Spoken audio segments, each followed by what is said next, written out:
దేవి సేనలు నటనాట్యాలు సంగీతాలు ధనకనకాలు పురుషార్థాలు మన దీపానికి మహానిధులు మన దీపానికి మహానిధులు 14 లోకాలన్నిటిపైన సర్వలోకమను లోకము గలదు సర్వలోకమే ఈమని దీపము సర్వేశ్వరి కది శాశ్వత స్థానం సర్వేశ్వరి కది శాశ్వత స్థానం చింతామణుల మందిరమందు పంచబ్రహ్మల మంచము పైన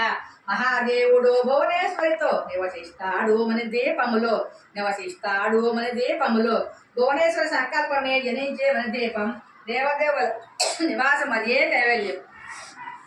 మణికనకచిత ఆభరణాలు చింతామణి పరమేశ్వరి దాల్చి సౌందర్యానికి సౌందర్యముగా అగుపడుతుంది మన దీపములో అగుపడుతుంది మన దీపములో పరదేవతను నిత్యము కొలసి మనసర్పించి హర్చించినచో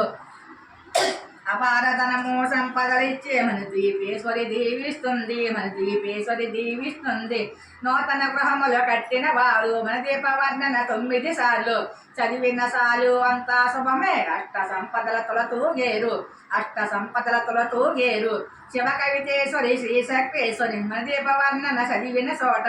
తిష్ట వేచుకుని కూర్చునునంట కోటి శుభాలను సమకూర్చుకొనుటకై కోటి శుభాలను సమకూర్చుకొనుటకై భువనేశ్వరి సంకల్పమే జనించే మన దీపం దేవదేవుడి నివాసం హరే కైవల్యము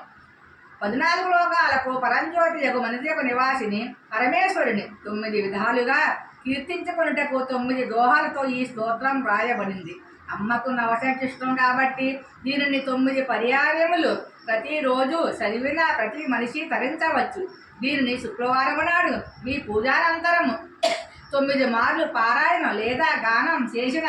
ధన కనక వస్తు వాహనాది సంపదలు కలిగి భక్తి జ్ఞాన వైరాగ్య సిద్ధులతో